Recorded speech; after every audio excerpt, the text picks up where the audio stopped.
सुधांशु, तुमको समझ में नहीं आ रहा? मैं बिल्कुल साफ साफ कह दे रही हूँ कि ना तो मैं तुम्हारे माँ बाप के लिए ऑफिस से छुट्टी ही ले पाऊँगी और ना ही उनकी किसी भी प्रकार की तीमारदारी कर पाऊँगी। मुझको तो समझ में ही नहीं आता कि पता नहीं क्यों ये लोग यहाँ चले आए अपना मुँह उठाकर। ये तो बिल्कुल वही कहावत है गई कि मान न मान मैं तेरा मेहमान। कनु एकदम से चिहुक कर बोली। प्लीज़ धीरे बोलो कनु, मम्मी पापा सुन लेंगे। आखिर मेरे हैं तो मम्मी पापा ही वो। बस 2-3 दिन के लिए मान जाओ ना प्लीज़। बस मैं अपना प्रोजेक्ट समाप्त करके खुद ऑफिस से 2-4 दिन की छुट्टी ले लूँगा और वैसे ही जल्दी ही उनको वापस भेजने की कोई ना कोई जुगाड़ लगाऊंगा कि वो लोग यहाँ पर ज़्यादा रुके ही ना। सुधांशु एकदम से कनु की आज्ञा रिरियाते हुए सा बोला। सुधांशु, वो लोग सुनते हैं तो सुन लें मेरी बातों को। कौन मैं उनसे छुपाना चाहती हूँ? मैं तो बल्कि और ज़ोर ज़ोर से कहूँगी और मुझको इस बात से कोई फ़र्क नहीं पड़ता क्योंकि मैं तो चाहती हूँ कि वो लोग मेरी बातों को सुन लें क्योंकि इस घर में यहाँ कोई खैरात घर नहीं खुला है कि जिसका जी चाहे वो चला आए। मैंने तुमसे कितनी बार कहा है कि ये घर तुम्हारा नहीं है। ये घर मेरे मम्मी पापा ने मुझको गिफ्ट किया है और तुम इस घर में मेरे साथ रह रहे हो। इस बात के लिए हमारा और हमारे मम्मी पापा का एहसान मानो।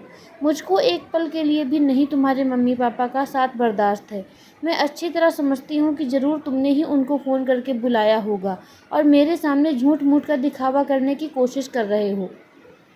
कनु तो अपने सास ससुर को इस तरह बिना बुलाए सामने देखकर एकदम से बहुत ज़्यादा हाइपर ही हो रही थी और सुधांशु को तो बिल्कुल भी समझ में ही नहीं आ रहा था कि वो मम्मी पापा को घर में रहने दे या वापस जाने को बोल दे। और अगर बोले भी तो किस मुंह से? आखिर उन लोगों के जिगर का टुकड़ा भी तो है वो। कनु, मैं सच्ची सच्ची भगवान की कसम खाकर कहता हूँ कि मैंने उन लोगों को बिल्कुल भी नहीं बुलाया।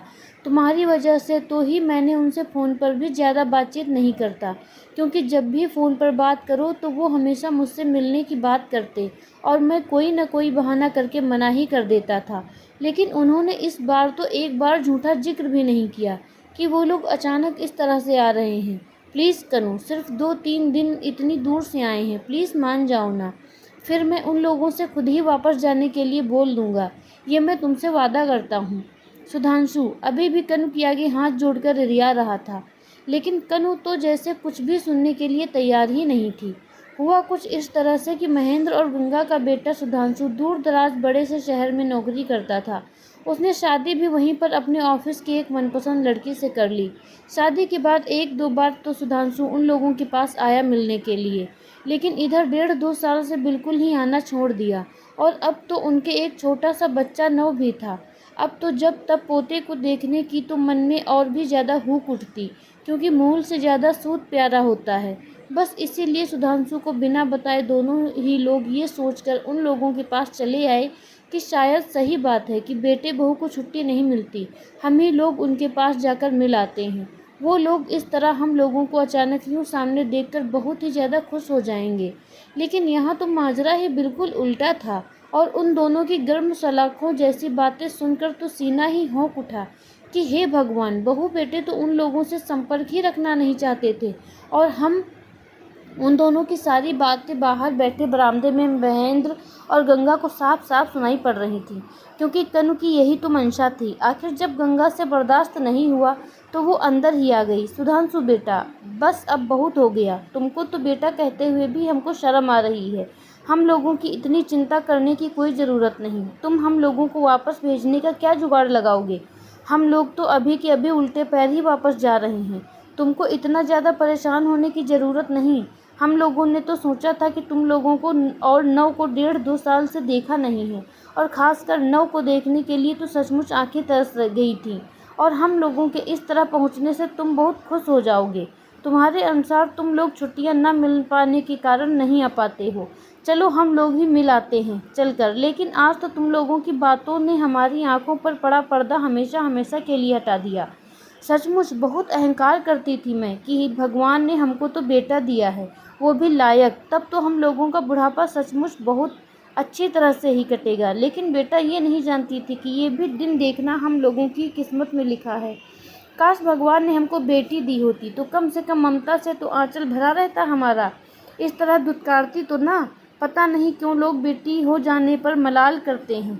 गंगा साड़ी के पल्लू से अपने गालों पर बहते हुए आंसुओं को पोंछ कर बोली, और हाँ सुधांशु, एक बात और कान खोल कर सुन लो, आज से ये आंसू तुम्हारे लिए कभी नहीं बहेंगे, कभी भी नहीं। मेरी ममता को ललकारा है तुमने, लेकिन आज से मेरे दिल के दरवाजे तुम्हारे लिए हमेशा हमेशा के लिए बंद हो गए। मम्मी मेरी बात तो सुनिए, ऐसा कुछ नहीं है, शायद आप गलत समझ रही हैं। सुधांशु थोड़ा घबराते हुए बोला, क्योंकि वो समझ तो गया कि कनु की सारी बातें उसके मम्मी पापा ने सुन ली हैं, और कनु ने तो और भी बेशर्मी की हद पार कर दी। सारी लोक लाज छोड़कर पलंग पर ही चढ़ी बैठी रही। सुधांशु, क्या कहना चाह रहे हो तुम, कि हम तुम्हारी लोगों की बातों का मतलब नहीं समझते? ये बाल हम लोगों ने धूप में नहीं सफ़ेद किए हैं।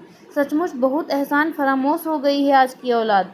लेकिन बेटा चिंता ना करो, अभी तुम्हारे आगे भी बेटा है, और एक माँ बाप की हाँ कभी खाली नहीं जाती, इस बात का ध्यान रखना। महेंद्र ने भी अपने आंसुओं को पोंछते हुए कहा, तुम क्या समझते हो कि तुम लोग हमारा साथ छोड़ दोगे तो क्या हम लोग जी नहीं पाएंगे? अरे हम लोग एक दूसरे के लिए बहुत हैं, दोनों एक दूसरे के सहारे जिएंगे, लेकिन अब जीवन में कभी दोबारा तुम लोगों की तरफ मुड़कर भी नहीं देखेंगे। ये कहते कहते महेंद्र तो हाँफने ही लगे, लेकिन सुधांशु बेशर्मों की तरह महेंद्र को हाँफता देख रहा और एक कदम भी आगे नहीं बढ़ा। आप ज़्यादा परेशान मत होइए, वरना आपका ब्लड प्रेशर हाई हो जाएगा। क्या आपको हमारे ऊपर विश्वास नहीं? वो लोग भी ज़िंदगी में जीते हैं जिनकी औलाद नहीं होती। हम भी यही सोच लेंगे कि भगवान ने हमको औलाद दी ही नहीं। गंगा महेंद्र का सीना सहलाते हुए बोली, बिल्कुल ठीक कह रही हो तुम गंगा, लेकिन अब बिल्कुल भी नहीं, हम दोनों ही एक दूसरे के लिए काफ़ी हैं। महेंद्र थोड़ा शांत होकर बोले और गंगा का हाथ पकड़कर आंसुओं को पोंछते हुए सुधांशु के घर के गेट के बाहर निकल गए। सुधांशु की तो खैर हिम्मत ही नहीं थी रोकने की, और गंगा और महेंद्र एक दूसरे के आंसू पोंछते हुए चल पड़े, और आज फिर एक रिश्ता तार तार हो गया। आपको यह कहानी कैसी लगी हमें कमेंट में ज़रूर बताएं। मिलते हैं अगली कहानी में, तब तक के लिए धन्यवाद।